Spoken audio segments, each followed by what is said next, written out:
Tomas de mando, crisis política, vacancias presidenciales. Se habla mucho de eso el día de hoy. Pero ¿sabías que Pedro Pablo Kuczynski acaba de convertirse en el primer presidente renunciante al cargo? Mi nombre es Diego Mendoza, profesor de ATICS, y te invito a explorar conmigo parte de la historia de los presidentes que renunciaron al cargo en nuestro país. Nos ubicamos en el año de 1930, durante el llamado Oncenio de Leguía. ¿Qué sucedía en aquel entonces?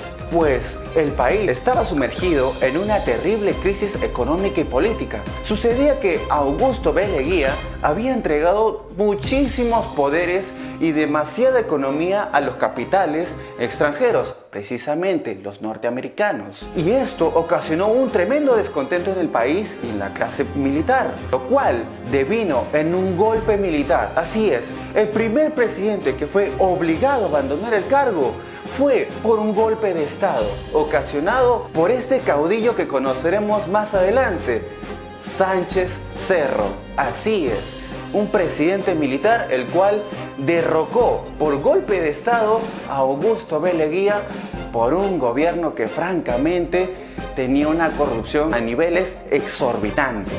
Viajamos unos años más adelante y ahora nos ubicamos en 1953. Así es, unos años después de la Segunda Guerra Mundial.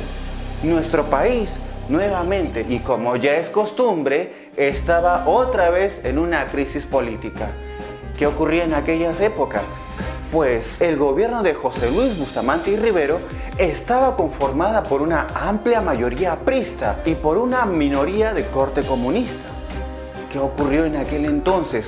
Pues las disputas entre ambos bandos ocasionaron que haya un enorme desfaz entre el poder ejecutivo y el poder legislativo.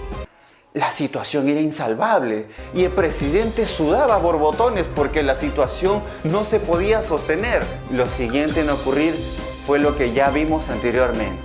Así es, un nuevo golpe de Estado comandado por el famoso Odría, cual tendría en el poder 8 años, quitó del país a nuestro presidente Luis Bustamante y Rivero. Se tuvo que exiliar y nuevamente el Perú tuvo una crisis política y una falta de lideresa que hasta el día de hoy vemos las consecuencias. Nos trasladamos un poco más adelante, así es, y oh sorpresa, nuestro país nuevamente estaba en una crisis política. Quizás debiese ser que nuestro país nunca tuvo una solvencia. Pues bien, en 1969, el actual presidente Belaúnde Terry estaba en una crisis tremendamente grande con el poder legislativo. Otra vez. ¿Qué ocurría en aquel entonces? Pues había empezado un proceso inflacionario en el Perú y nuestra economía estaba ya al borde de entrar en una crisis mucho mayor. Pero lo que acentuó esta caída del presidente fue el llamado escándalo de la página 11. Así es, sucedía que había un problema con la IPC Company, así es, la International Petroleum Company, la cual debía pagar una indemnización al país que no se llegó a corroborar por la pérdida de la famosa página 11. ¿Y cuál fue la consecuencia de este escándalo? Pues ya como vemos, y el Perú está tan acostumbrado, un nuevo golpe de Estado. Así es, esta vez a manos de un militar, Juan Velasco Alvarado. Se podría decir que el Perú nunca tuvo una tranquilidad política. Y ahora nuevamente veíamos un presidente irse por la puerta falsa. Viajamos un poco más cerca ahora de la actualidad y nos ubicamos en el año 2001. Así es, con el presidente Alberto Fujimori, indultado por estos días. ¿Qué ocurría en aquella época? Estamos hablando de inicios del 2000.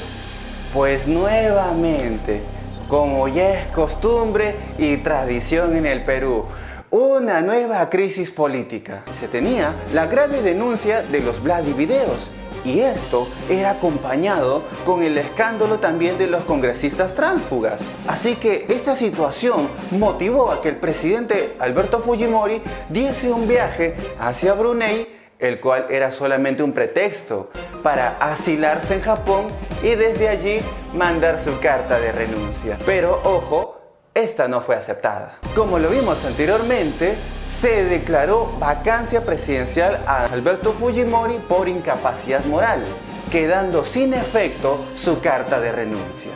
Nos ubicamos ahora en el año 2018. ¿Y qué sucede ahora? Un nuevo terremoto político. Así es, ocasionalmente el presidente Pedro Pablo Kuczynski ha sido vinculado con nexos y negocios ilícitos con la empresa Odebrecht, por lo cual ha sido investigado por la Comisión Lavallato. Y lo que fue la gota que derramó el vaso fueron los llamados Kenji Videos. Así es. Al igual que su padre, nuestro famoso congresista Kenji Fujimori fue protagonista de una serie de videos que terminaron por hundir a nuestro actual presidente, el cual horas después redactó su carta de renuncia, la cual fue tomada por el actual Congreso y fue aceptada. Y ahora quien asumirá el mando será el premier Martín Vizcarra, y el tiempo nos dirá cómo le irá a nuestro actual mandatario. Si te gustó este video, déjanos tus comentarios, regálanos un like, suscríbete y hasta la próxima.